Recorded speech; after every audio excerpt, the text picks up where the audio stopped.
The players that we are bringing, John Petty Jr., as you can see, he's ready to go. We got Herbert Jones and Jahvon Quinerly will all be speaking. So at this time, I'm going to have John just make an opening statement about winning the 2021 SEC championship and what that means to him, and then we'll go ahead and take some questions. JP?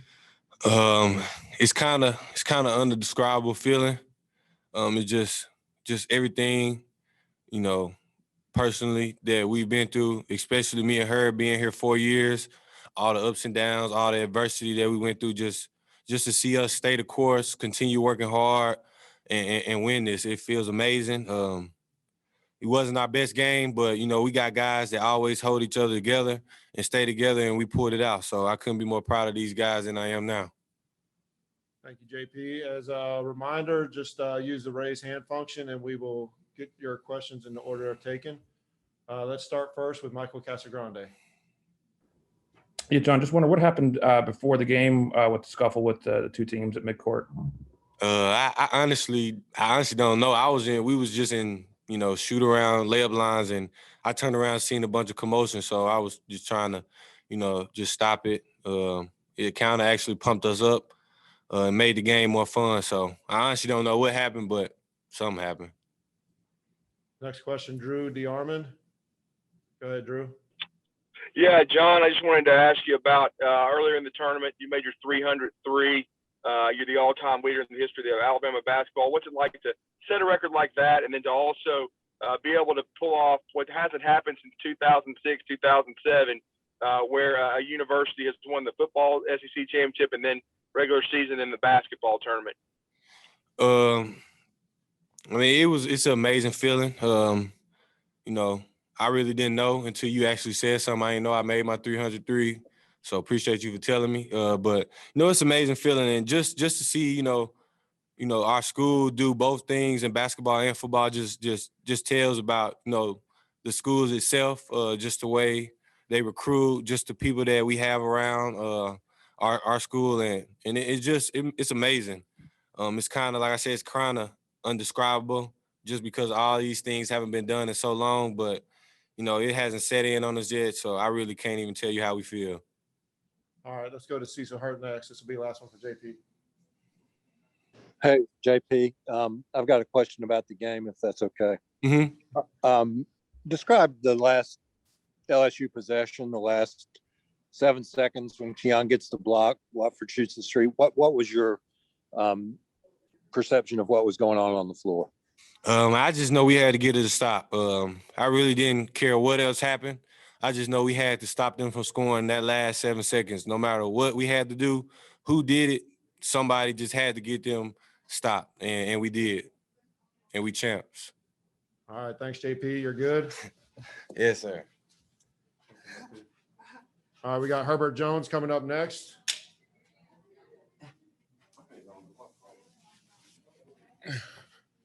All right, same routine, Herb. I'm going to have you just make an opening statement about winning the championship and your thoughts of the game, and then we'll take some questions. Yeah. Oh, you got it? Yeah. Hang on 1 second, you guys. Thank you, buddy. All right, whenever you're ready, Herb. I feel like we came out more prepared this game. We didn't sustain the same type of energy we started out the game. We had a couple defensive lapses, but I'm just so proud of the guys for continuing to fight the entire game, no matter what happened. I know LSU had went on a run, and we just didn't go away. We kept responding, and we came out with the win. Thanks, Herb. Let's go ahead and get questions. Tony Sukalis, let's start with you. Herb, can you take me through that final 7 seconds, especially going one-on-one with Trendon Watford at the end? It looks like you got a fingertip on it. Yeah, that's what I dream of, getting a stop, to win the championship. And when I didn't know they were gonna throw the ball. Like, they threw the ball to him, and just, it was like almost like an ISO. And I take pride in my, in my defense. And so I loved it, and came up with the stop and and won the game. All right, next, let's go to Haley Sutton. We've been talking about it for, the last couple of days now, what it would mean for your class to cap off your season with this SEC championship. You got 2 this season. So now that it's finally happened, What are your emotions? What are the rest of your senior class emotions now that it's finally happening? Like JP said, man, it's kind of undescribable. Just all of the work we put in, the bad days we had, the adversity we went through, personally, like my injuries throughout my entire career.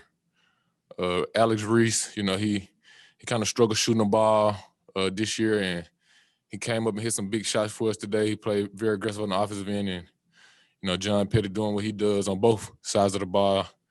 I mean, just a credit to our work. We stayed with it. I don't think many guys could, go through what we went through and come out on top like we did this year. And I mean, I'm just so proud. I'm just so proud and happy for, Reese and John. Not just me. I'm more happy for those guys than I am for myself. All right, let's go to Drew DeArmond. Herb, I wanted to ask you really quickly about that. Your the last sequence, not the defensive stop, but your layup that really was the game-winning play. Did Coach Oates tell you guys to push the ball and not let them get the defense set? What was his message? And when you and what's just take me through the sequence when you saw the opening to get to the rim. Oh, when I got the ball, Coach didn't tell me, anything. When I got the ball and I seen it was a one-on-one, I mean, I just felt like, I could take advantage of the matchup, and that's what I did. I just went and attacked. And I feel like Coach has, he has a lot of trust in me to make the right plays down the stretch, and it paid off. All right, we're going to finish up with Cecil Hurt and Michael Casagrande. Go ahead, Cecil.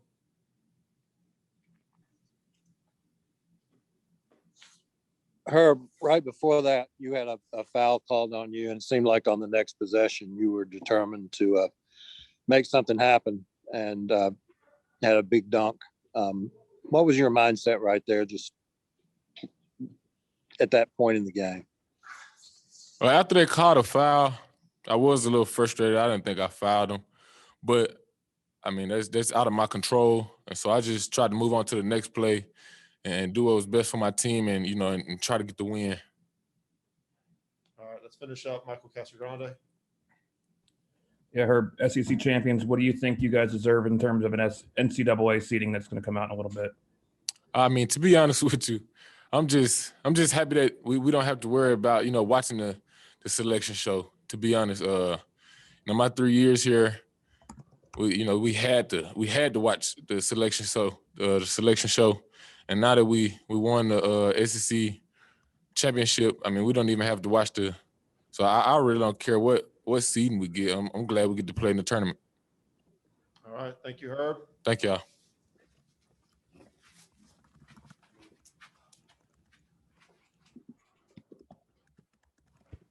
All right, Tim. We are now joined by 2021 SEC Tournament MVP, Jahvon Quinerly. JQ, same as the other guys, I'm just going to have you kind of talk generally about the game today and your performance over the whole week, and then go from there. Man, that was another dogfight. Super proud of the guys just for,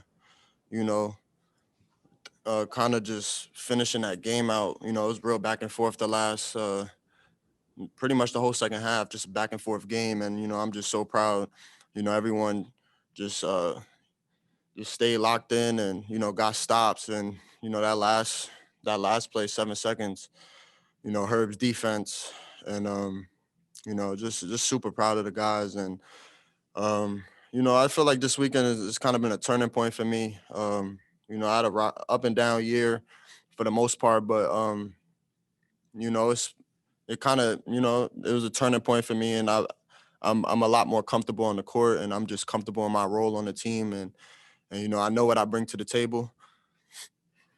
All right. Let's go ahead and start first, Michael Casagrande.